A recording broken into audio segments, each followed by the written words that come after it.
नमस्कार। आप देख रहे हैं special coverage news Shiv Kumar Mishra official. मैं हूं आपके साथ शिव कुमार, मेरे साथ हैं संजय सर। स्वागत और अभिनंदन। दरअसल आज एक बड़ी महत्वपूर्ण खबर लेकर आए हैं। जिस देश के शिक्षा मंत्री ज्ञानी हो, उस देश के प्रधानमंत्री और बड़े ज्ञानी हो, क्योंकि वो नॉन बायोलॉजिकल हैं। और कल तो एक देश में उनकी जो आरती हुई है, उसे देख के तो मुझे भी मन कर रहा है प्रणाम करने का। वाह मोदी जी, वाह। इस मुल्क की आबादी 145 करोड़ मान के हम लोग चलते हैं, और 145 करोड़ की आबादी वाला राष्ट्राध्यक्ष 50 लाख की एक आबादी के देश में जाता है, वहां अपनी आरती कराता है, वहां अपना पूजा फूल माला कराता है, और अपने अंधभक्तों से कहता है कि अब हम भगवान हो गए हैं। संजय सर को ये सब चीजें अच्छी नहीं लगी, तो उनके शिक्षा मंत्री के पुराने एक पोस्ट को ले आए। वो इसलिए लाए कि जितने का पुरस्कार नहीं है, उससे कई गुना ज्यादा हमारे प्रधानमंत्री जी पैसे खर्च करके आए। और फिर वही मुंह पर सुना दिया गया कि आपके यहां प्रेस की हालात क्या है, अल्पसंख्यकों की हालात क्या है। मुंह छिपा लिया, कोई जवाब नहीं आया। उस पुरस्कार का उसी समय समझ लीजिए सत्यानाश हो गया। अगर आप भारतीय हैं और सच्चे राष्ट्रभक्त हैं तो। और प्रेस का तो उन्होंने खुद साबित कर दिया है। जब एक न्यूज चैनल एक खबर को पोस्ट करता है और उसका आकर खुद प्रधानमंत्री खंडन करते हैं, कितनी बढ़िया प्रेस है। और इसीलिए अब पूरे विश्व में चर्चा होने लगी। जब उनसे पूछा जा रहा था कि आपके यहाँ मुसलमानों की बहुत खराब स्थिति है, मीडिया की बहुत खराब स्थिति है, तब उनके एक मुख्यमंत्री कह रहे थे, सड़क पे नमाज पढ़ी तो आपको औकात दिखा दूं। तो ये मैं थोड़ी कह रहा हूं। संजय सर, ये पोस्ट है और सीधा आपके पास आ गया, क्या है ये पूरा मामला, दर्शकों को समझा दीजिए। बहुत बुरा हाल है। और नीट का मामला है। मैंने कल बात की थी कि नीट में क्वेश्चन लीक हुआ, बहुत बड़ी बात है। 22 लाख बच्चे हर साल इसमें अपियर होते हैं, और 2024 में, 25 में, 26 में लगभग हर साल क्वेश्चन पेपर लीक हुआ है। 25 में भले हल्ला नहीं हुआ कि प्रश्न पत्र लीक हुआ है, लेकिन 25 में बीजेपी के एक नेता ने कहा कि उनके 5 करीबियों का सिलेक्शन हो गया है, और इस बार वो क्वेश्चन पेपर खरीद कर पकड़े गए, बेचने के आरोप में पकड़े गए वही नेता। तो कुल मिलाकर बहुत साफ है कि बीजेपी के लोग इसमें लिप्त हैं, और सीबीआई की जांच चल रही है। कल भी मैंने बात यही की थी, सीबीआई की जांच चल रही है, उसके बावजूद पोस्ट का भी मतलब समझा देना, इस पोस्ट का हाँ, मतलब इस पे आता हूँ। तो पूरा मामला यही है कि शिक्षा मंत्रालय का मामला है, और शिक्षा मंत्रालय अगर ये सब परीक्षा आयोजन करता है, या शिक्षा मंत्रालय के तहत आता है एनटीए, नेशनल टैलेंट एजेंसी, जो वो नीट का एग्जाम आयोजित करती है, तो परीक्षा में चोरी लगातार, और बीजेपी के लोगों की चोरी, सीबीआई की जांच, उसमें कुछ लोगों को गिरफ्तार किया जाना, जिनको गिरफ्तार किया जाना उनका भाजपा से संबंध, ये सब मिलाकर बहुत खराब हालत है। और साफ साफ लग रहा है कि या तो बीजेपी के लोगों के लिए छूट दी गई है, या बीजेपी के लोग ही सब कर रहे हैं। यहां तक तो फिर भी बात जमती, लेकिन शिक्षा मंत्री के इस्तीफे की मांग हुई और राहुल गांधी ने मांग की, उसकी खबर तक नहीं छपती है ढंग से अखबारों में, और जो छपती है वो हम लोग जानते हैं। और कार्रवाई तो उस पर कुछ होती नहीं, जवाब नहीं। कल हम लोगों ने उस पर बात की थी। वो सब के बाद आज जो नई बात आई है, जो सामने आया है, वो शिक्षा मंत्री का ये एक पुराना ट्वीट है, जिसमें उन्होंने जो लिखा है वो ये है कि ये दिसंबर 2013 का ट्वीट है। इसमें उन्होंने सिक्किम अंग्रेजी में लिखा है, इसमें सिक्किम की स्पेलिंग गलत है, और ठीक है, वो टाइपो हो सकता है, टाइपिंग की गलती हो सकती है, लेकिन इसमें मीट के लिए जो उन्होंने लिखा है MEAT, मीट माने मिलना, MEET, यहाँ होना चाहिए था मेट, कि हम आपसे मिले थे, MET, और उन्होंने लिखा है MEAT, जिसका मतलब होता है मांस। तो गो भक्त लोग, मांस विरोधी लोग, शाकाहारी लोग, मीट का मतलब, मीट लिखना कैसे ज्यादा है वो नहीं जानते हैं, और ये देश के शिक्षा मंत्री हैं।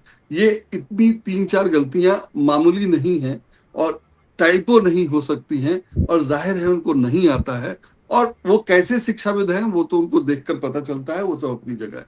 तो अगर ऐसे व्यक्ति को शिक्षा मंत्री बनाया गया है, और उनके नेतृत्व में प्रश्न पत्र लीक हो रहे हैं लगातार, और लीक करने कराने में बीजेपी से जुड़े लोग पकड़े जा रहे हैं, तो आप समझ सकते हैं कि क्या स्थिति है। और ये शिक्षा मंत्री कोई पहले नहीं है। इनसे पहले 2004 में मोदी जी ने स्मृति ईरानी को शिक्षा मंत्री बनाया था, जिनकी डिग्री का कुछ अता पता नहीं था, और उन्होंने खुद ही कहा था कि उनको, उनके पास येल यूनिवर्सिटी की डिग्री है, जो असल में डिग्री नहीं थी, वहां एक किसी ट्रेनिंग वर्कशॉप वगैरह में काम करने का सर्टिफिकेट था। तो शिक्षा मंत्री ऐसे व्यक्ति को या ऐसी महिला को बनाया गया 2014 में, जो डिग्री और सर्टिफिकेट का अंतर नहीं जानती थी।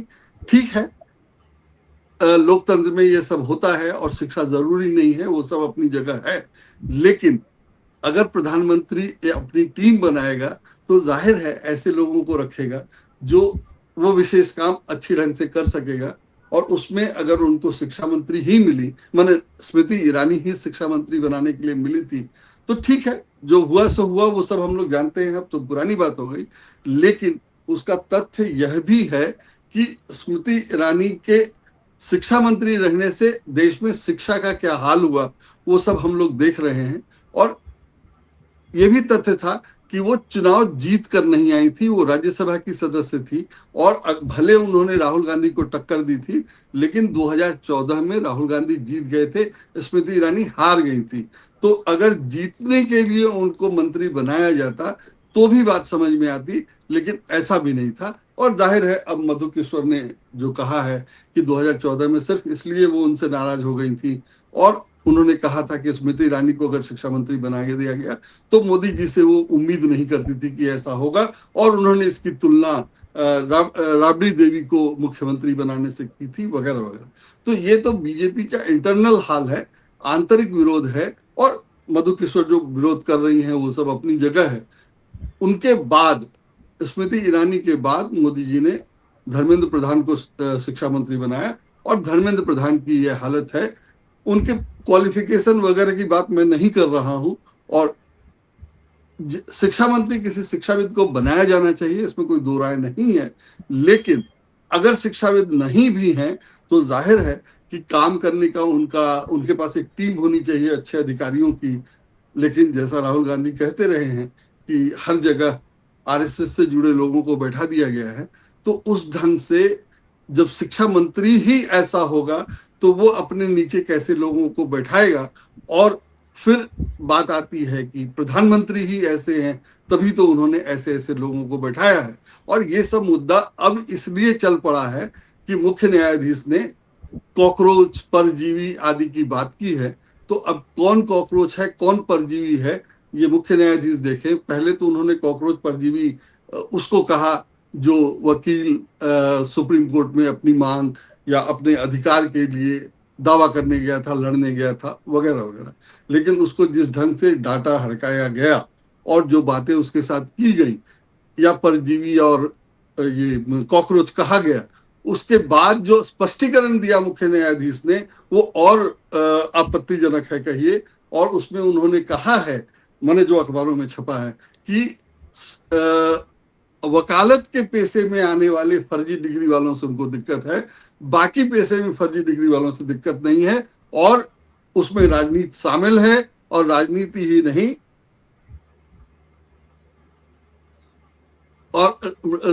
राजनीति ही नहीं, हम लोग देख रहे हैं कि कैसे लोगों को मंत्री बनाया गया है, या मोदी जी ने कैसे लोगों को मंत्री बनाया है।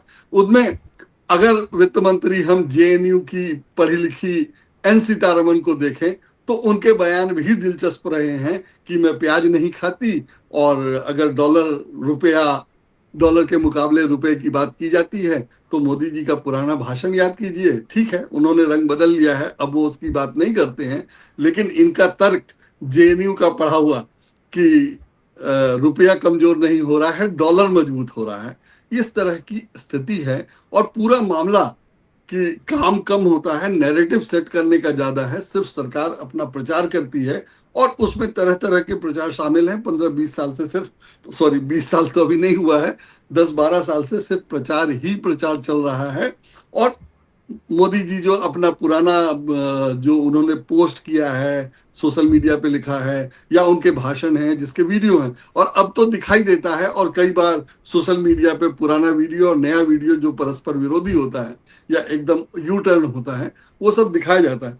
हालांकि मोदी जी यू टर्न लेने में माहिर हैं और 2014 से ही वो ये सब कर रहे हैं। उन्होंने आधार का विरोध किया था, उन्होंने जीएसटी का विरोध किया था, और सरकार बनते ही वो इसमें आ गए। और यही नहीं, बीजेपी या मोदी जी ने ईवीएम का भी जबरदस्त विरोध किया था, और अब ईवीएम के सबसे बड़े प्रचारक या वकालत करने वाले वही हैं। इन सब के साथ मोदी जी की जो टीम है, उसमें मुख्य न्यायाधीश तक अगर हम लोग जाएं, तो हम लोगों ने देख लिया है कि सब कैसे चल रहा है, या जो वहां प्रतिभा या टैलेंट का जो स्तर है या कोऑर्डिनेशन जो है, वो सब दिखाई देने लगा है, और अब सब छिन्न भिन्न दिख रहा है।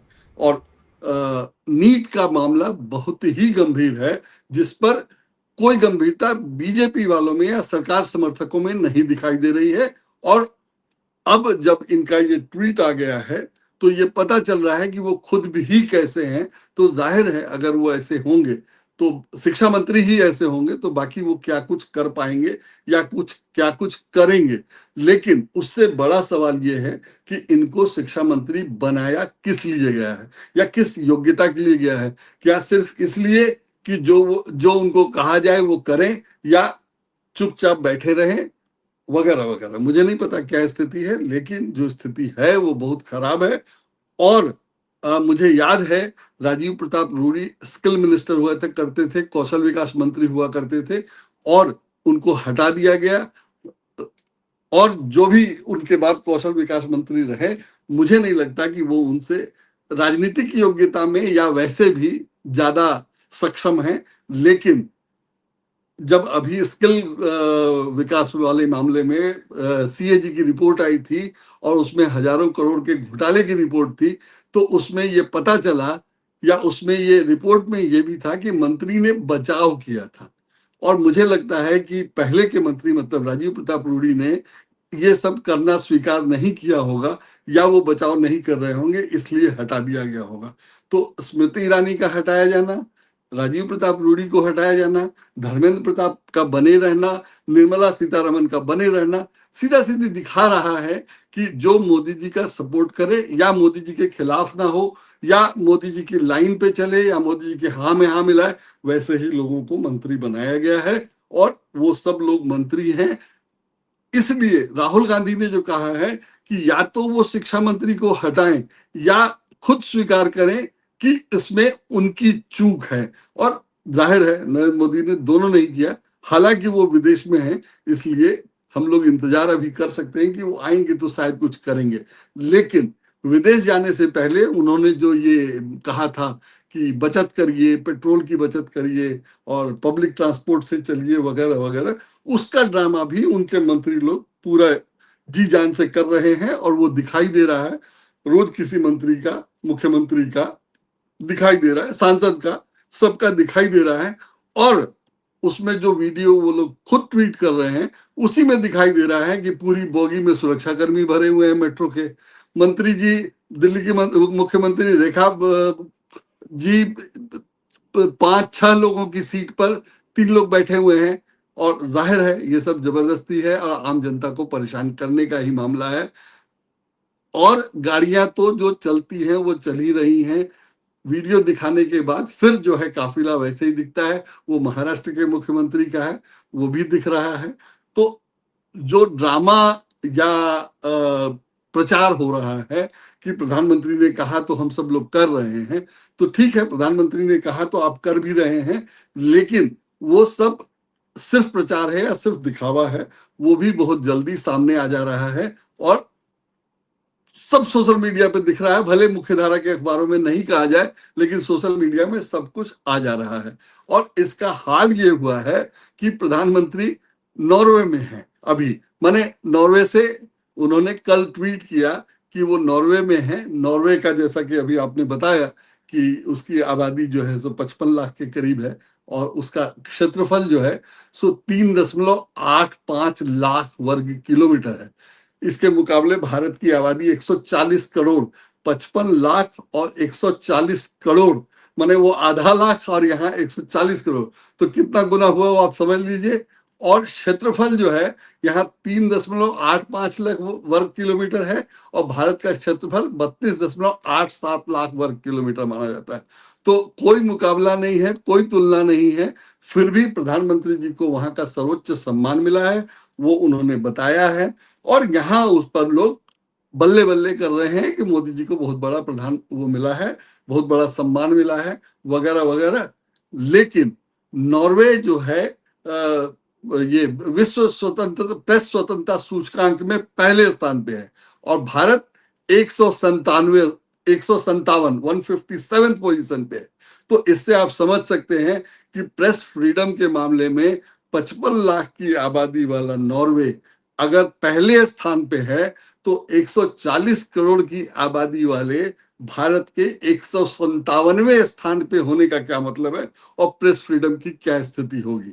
इसके बावजूद वहां की एक नॉर्वे की एक महिला पत्रकार ने ट्वीट किया है और वीडियो डाला है कि वो प्रधानमंत्री से एक सवाल कर रही हैं कि आपके यहाँ प्रेस की आजादी की हालत इतनी खराब क्यों है, और प्रधानमंत्री ने उसका कोई जवाब नहीं दिया, और वो अनसुना करते हुए चले जा रहे हैं। ये वीडियो डाल करके उन्होंने लिखा है कि भारत के प्रधानमंत्री नरेंद्र मोदी ने मेरे सवाल का जवाब नहीं दिया, और मुझे उनसे इसकी उम्मीद भी नहीं थी। ये प्रधानमंत्री की हैसियत है, ये प्रधानमंत्री के बारे में लोगों की राय है। भले वहीं उनका सम्मान किया गया है, लेकिन वहां के एक पत्रकार का कहना है कि मुझे पता था कि प्रधानमंत्री मेरे सवाल का जवाब नहीं देंगे, और उन्होंने जवाब नहीं दिया। तो इस तरह से उनको सम्मान, और दूसरी तरफ उनको सम्मान मिलने पर उनको जो मिला है royal Norway order of merit का सर्वोच्च सम्मान मिला है, जिसे ग्रैंड क्रॉस से सम्मानित किए जाने पर और लोगों के अलावा उन तमाम लोगों ने बीजेपी की उसकी प्रशंसा की, तारीफ की है। तो उत्तर प्रदेश के उप मुख्यमंत्री केशव प्रसाद मौर्य ने कहा है, यह बहुत बड़ा सम्मान है। विश्व के 31 देशों ने अपने सर्वोच्च सम्मान मोदी जी को प्रदान किए हैं। यह पूरे भारत के लिए गर्व की बात है। ठीक है, होगी, है, लेकिन भारत में मोदी जी क्या कर रहे हैं या क्या कर पा रहे हैं कि उन्होंने ये कह दिया कि मैंने जब भारत आर्थिक संकट से जूझ रहा है, तेल की बचत करनी है, सोना नहीं खरीदना है, तो सब कहकर वो विदेश चले गए। और अगर उनके मंत्री लोग बहुत गंभीर भी हैं, तो जो कर रहे हैं वो दिखाई दे रहा है। उसकी बात हम लोगों ने कर ली। परीक्षा में चोरी या पेपर लीक का जो मामला है उस पर क्या कर रही है सरकार, वो हम लोग देख रहे हैं, उसकी बात हमने कर ली। और सरकार कैसे कुछ करेगी जब मंत्री जी की ये हालत है, वो भी हम लोगों ने बात कर ली। माफ कीजिएगा। तो जाहिर है जो भी है मोदी जी को ही करना है, या मोदी जी की टीम ऐसी है। तो मोदी जी की टीम ऐसी है, और मोदी जी से अगर पूछा जाए कि क्या करना है, तो वो वही कहते हैं कि जो उचित समझो करो। तो अगर सेना या चीन के के प्रमुख को अगर चीन के हमले का या चीन की चढ़ाई का जवाब चाहिए हो कि इसका जवाब हमें क्या देना है, उसके लिए वो प्रधानमंत्री से जानना चाहें कि हमें क्या करना है, तो उन्हें कई घंटे बाद कहा गया कि जो उचित समझो वो करो। तो जाहिर है रक्षा मंत्री वहां रक्षा मंत्री से नहीं पूछा गया था, या रक्षा मंत्री ने जवाब नहीं दिया था, या रक्षा मंत्री ने ही जवाब दिया प्रधानमंत्री से पूछकर। तो जाहिर है रक्षा मंत्री निर्णय नहीं ले सकते थे, प्रधानमंत्री को निर्णय ले। उसी हिसाब से यहाँ शिक्षा मंत्री निर्णय नहीं ले सकते हैं, वो निर्णय भी प्रधानमंत्री को लेना है। तो जाहिर है कि प्रधानमंत्री ने ऐसे ऐसे लोगों को मंत्री बना रखा है जो पूरी तरह उनके कहने से चलता है। ठीक है, इसमें कोई बुराई नहीं है, और ऐसा ही होना चाहिए। लेकिन इसमें कोऑर्डिनेशन नहीं दिखता है, जो सबसे बुरी बात है। एक मिनट माफ कीजिएगा। तो ये हालत बन गई है या बना रखी है, लंबे समय से चल रहा है। और मोदी जी चुनाव जीतने के अलावा अगर कुछ और कर पाते हैं तो वो विदेश में सम्मान है, जिसका प्रचार तो पूरा होता है। लेकिन जैसा मैंने कहा कि 55 लाख की आबादी के देश के सम्मान का भारत में क्या महत्व है, वो अपनी जगह। माफ कीजिएगा। हाँ हाँ, शिव कुमार जी। जी सर, बिल्कुल आपने ठीक कहा, और इसी के साथ दर्शकों के ऊपर छोड़ेंगे। बिल्कुल। जब शिक्षा मंत्री इतने शिक्षित हों, उससे पहले वाले भी शिक्षित हों, वित्त मंत्री इतने होशियार हों, और कपड़ा मंत्री ये पूछ रहे हो कि ओवैसी हिंदू कब बनेंगे, तो उस देश का भगवान ही मालिक है। और बिल्कुल। ये तो काफी समय से हो रहा है कि खेल की प्रेस कॉन्फ्रेंस जेल मंत्री करेगा, जेल की प्रेस कॉन्फ्रेंस रेल मंत्री करेगा, रेल मंत्री की प्रेस कॉन्फ्रेंस वित्त मंत्री करेगा, वित्त मंत्री की विदेश मंत्री, और विदेश मंत्री का जब कोई नहीं बचेगा तो फिर गृह मंत्री आएंगे और वो कहेंगे अभी चुप बैठ जाओ, फिर बात करना है। देखते हैं ये खेल कब तक चलेगा। फिलहाल इस खबर को यहीं विराम देंगे। आपने समय दिया, बहुत बहुत आभार, बहुत बहुत धन्यवाद।